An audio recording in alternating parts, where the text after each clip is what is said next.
Hey there, welcome back. It's Perry. How you doing? Welcome to the channel. Before we get started today, I just wanted to say a big thank you to everyone out there for all the recent activity on the video that I created. It means a lot to me, and I've had some new subscription growth, and so I wanted to celebrate that and just give thanks and appreciation to all of you guys for tuning in and checking out the content. So it means the world to me. Anyway, I just wanted to say that before we get started today. So today I wanted to kind of dovetail off the last topic of conversation, which was relevant to how I built this aquascape here and some of the different techniques that were utilized, whether it's the tiles, down on the bottom, whether it's individual rocks, whether it's lifting the rocks in suspension, and whether it's pushing up individual rocks next to one another to create this illusion or this effect, if you will, of a reef structure that looks like one solid reef, when in reality it's several bits and pieces kind of brought together. And so since the last video, you may have noticed that there's been some placement and a few more things done to tidy up the overall appearance of the reef. But today I really want to jump into is the Barebottom reefing philosophy that I'm using with this reef here, which is the innovative marine 112 gallon 3 foot by 3 foot cube Lagoon. And so I thought, let's start off today with a front view, a traditional full tank shot. As the video moves along, we'll definitely show some different angles. I also want to wrap up the video by showing the sump in the filtration, because today's topic is Barebottom. And so as we get into the video, with this reef, when I designed it, this one specifically was designed that it was going to be bare bottom. The reason why was because the 20-inch depth. I knew from the get-go that I was going to have a shallow reef, and with the shallow reef, I knew I wanted a lot of water movement. And with a lot of water movement, sand is not going to be the ideal type of scape that I would use for something that's more acro dominant. And so again, it's nothing against sand. And so as you start to understand a little bit more about me and my philosophy of reef keeping, I'll never diss another type of technology. I won't diss another way of reefing. I will always try to celebrate other reefers out there that are having success and push them and elevate them in their reefing experience, to also create content and to show a different view of how they're having success. So this is something that should always be appreciated. We should have a lot more love and respect for one another when it comes to this hobby. And so I'm not here to say that sand is bad for reef keeping. I think sand is definitely killer. But for this tank here, it was designed that it was going to be an acro dominant reef, a lot of energy, a lot of flow, bare bottom with low nutrient in mind to captivate the coloration that hopefully is coming through in the camera. In person, it definitely gives a whole different effect, but hopefully the camera's picking up on what I'm trying to accomplish. Okay, so this one was going to be designed as a bare bottom reef. So to me, I go all the way back into my first successful Acro tank, and this was like in 2005 and 6. I was running a 75 gallon tank that was all bare bottom, and I remember back then we didn't have the type of wave pumps that we have now, so it was really difficult. You actually had to stack rocks and things and do really unique types of scaping in order to hide pumps. But back then, as today, the goal with bare bottom reef keeping was simple. You're trying to keep so much flow in the tank so that there's really no way that any type of debris can settle. And what I mean by debris, I mean like not sand or rock or things that are rather coarse that I would say are not waste material. I'm looking more at like detritus, settling material, debris that you don't want gathering in nooks and crannies, specifically in this case a sand bed, which is not there. So if there's not a sand bed there, then we really need to look at, well, we have nothing to rely on in terms of a buffer. So the Barebottom removes the buffer that the sand adds, and all the creatures and critters and everything that live within the sand that help to keep that balance in that ecosystem is no longer here in the Barebottom system. So we have to run our system a little bit differently, and for this I knew that high turnover in terms of in-tank turnover, not in terms of the total volume turnover.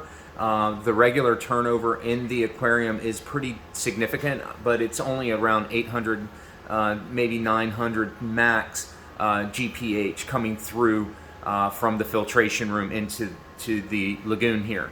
So the majority of the movement of water you see happening in the tank here has a lot to do with, or everything rather, to do with the wave makers that are in the aquarium. Okay, so that said, the goal with the Barebottom Reef is to keep zero settling matter if you can avoid it at all costs. If you remember the previous video, I talked a lot about trying to make sure and create a structure where there's not as many points of the rock settling on the bottom, so that it doesn't create those detritus traps. So when designing the reef, I had that in mind, okay? So then I knew it was gonna be BB, or Barebottom rather, from the get-go. So that being said, I then built the structure that way, and then I placed the power heads accordingly. So now if you look, I have an MP40 in the front going from the left side of the aquarium directly across to the right. In the back, I have a matching pair, and they are linked up, and those are the J-Bow wave makers.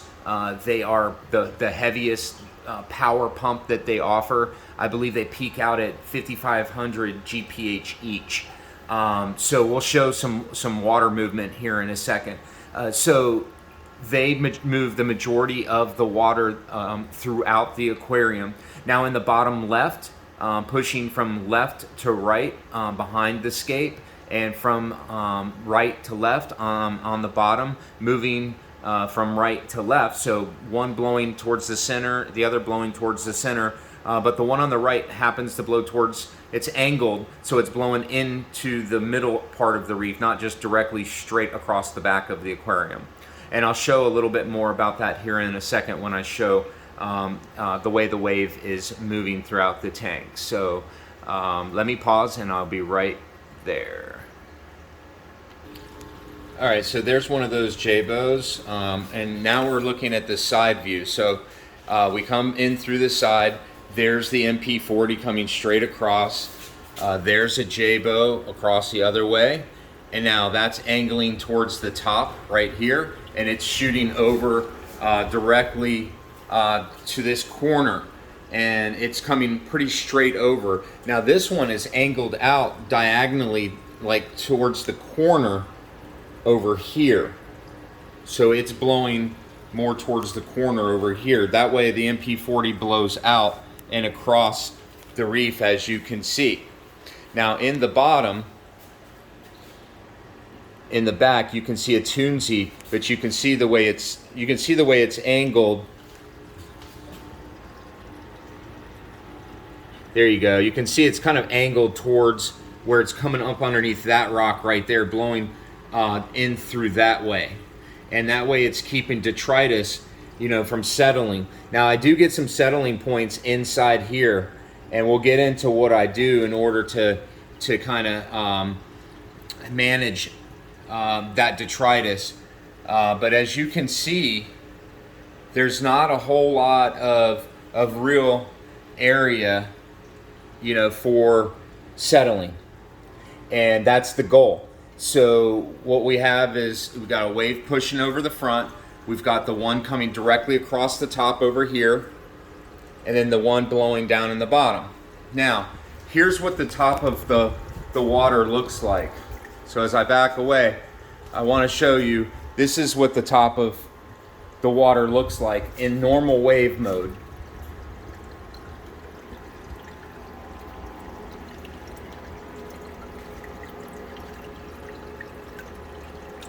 So you can see that the water's moving pretty cool. Now, twice a day, I have the pumps on full blast, and I go into what I call export mode. So sorry about the clarity here, but you can see so much water moving that it's like splashing. Maybe this is a better angle. Okay, yeah, there we go. That's a really good angle. And so you can see twice a day, I just let it run this way. This is after feeding. I'll go ahead and run it this way for about a half hour after feeding. And what that does, it just, every single pump inside the aquarium is 100% right now. And so that's the effect that you're seeing. Okay, so now we're back. I really do like this angle, so I figured I'd go ahead while I'm talking and show this angle next. So as you can see, I wanted to demonstrate that that is what I refer to as my nutrient export mode, which I do maybe in the morning time before I leave work. That way all the detritus that settles overnight can get lifted up, put into suspension, and then push that on over into the filtration part of the system. And that's done, like I said, twice a day. I do that subsequently after feeding. I do that in order to move whatever is not eaten in the tank, which basically is nothing. So really it just boils down to just anything that I don't want in the tank sub-feeding to be pushed out. I do it after that as well. So let's go ahead and get into the filtration room. So again, the idea, before we do that, but let's just finish up with the idea of what I'm trying to accomplish with the Barebottom maintenance here. So daily I'm pushing as much detritus in full mode, what I call export mode, where all pumps are run at 100%. I do that again subsequent to feeding, and I do it in the morning time, generally speaking. I do that again to push as much of the settling matter into suspension and then move it out of the system into the filtration area, which I'll be showing in just a moment. So before doing so, the goal is to have my pumps running on their normal pulses, which is very random, a lot of water moving throughout the tank, but none of the tank, the two tunesies that are blowing on opposite sides back and forth towards one another in the rear of the tank, those are running 100% full out. The other pumps are running on modes where they're ramping up and down. Just wanted to be more specific. The effort there is to keep the random flow for corals to get plenty of food moving in and away from their polyps, as well as any debris that might be settling in and around them, bacteria, things of that nature, to be blown away from them, so that if there is something problematic, it's blown away. That being said, maintenance of Barebottom. So in order to maintain Barebottom, obviously we're going to be doing weekly water changes. So it's really important that I find that you have utensils that you can use to help maintain your reef.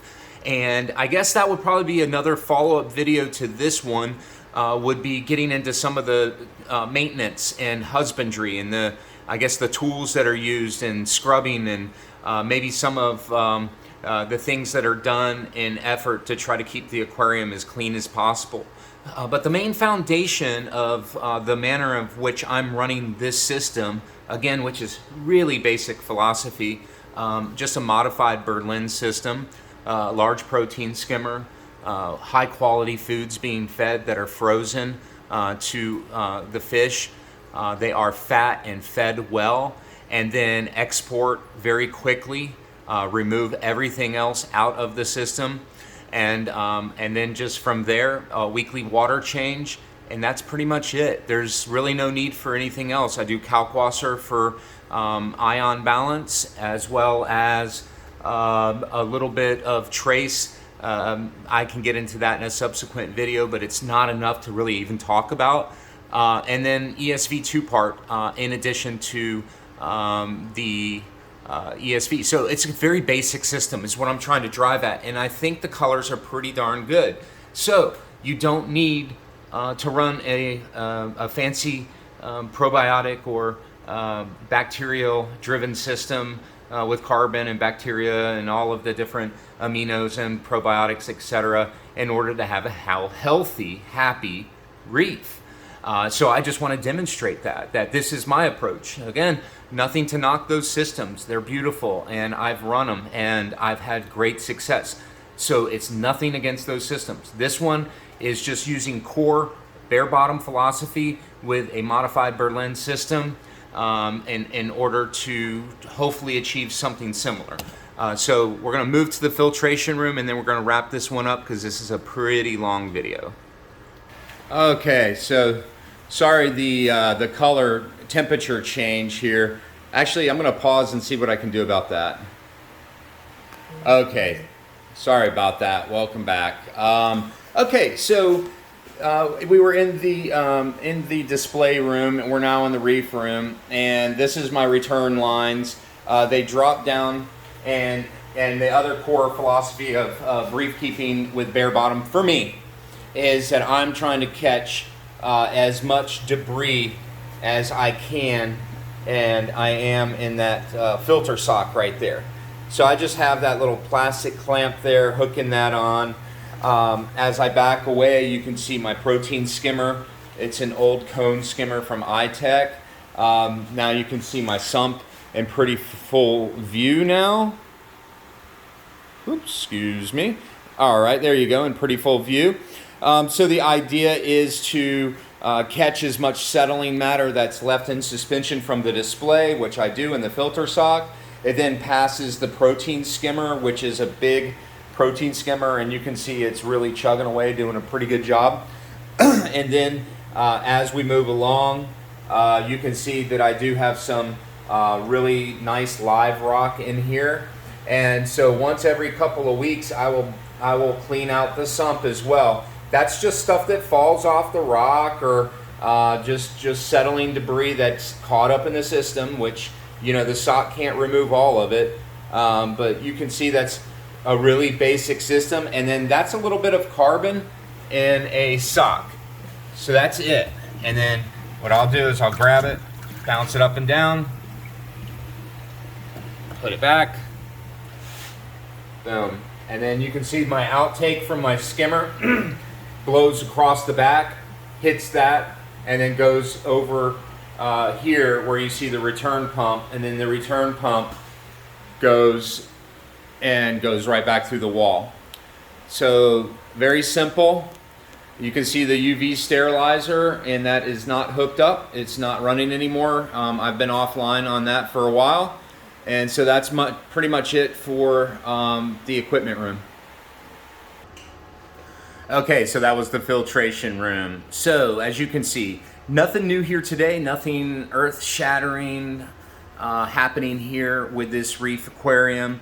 Nothing that, no secret sauce, nothing like that happening here. Not that I haven't used those supplements before, but this one is running pretty much what you see is what you get.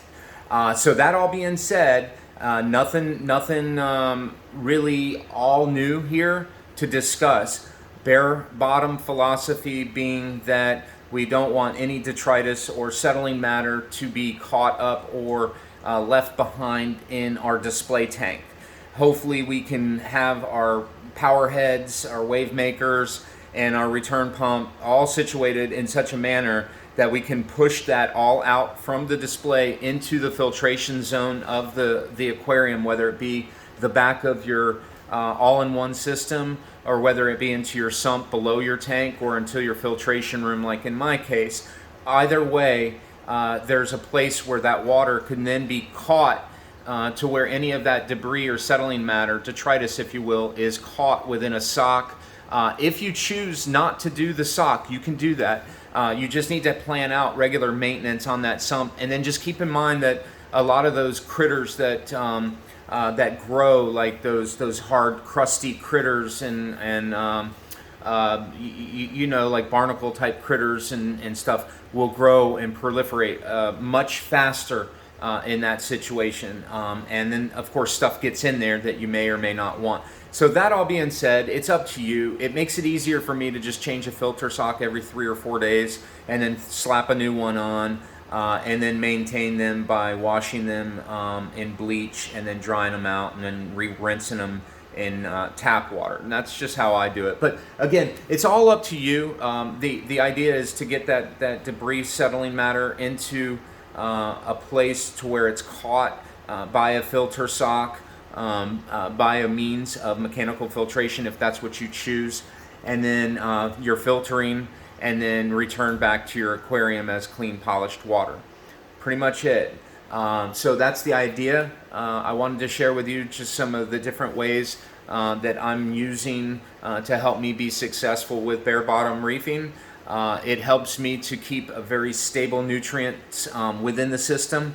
I don't really worry about nitrates or phosphates in the system at the point where I'm really not even really testing them any longer. I feed heavy, and then I do what I can in order to get everything out of the aquarium to the filter zone, where it's then cleaned and then returned back to the aquarium. So really simple. What goes in must come out. It's just a very simple methodology. Again, nothing earth-shaking here, just a technique that I'm using. I've tried many, like I said before, but this particular one seems to be working really, really well for me. And that's pretty much it for today's topic of bare-bottom reefing on the Lagoon. So thanks for following along. I appreciate it. Again, thanks for all the love, y'all. I appreciate it.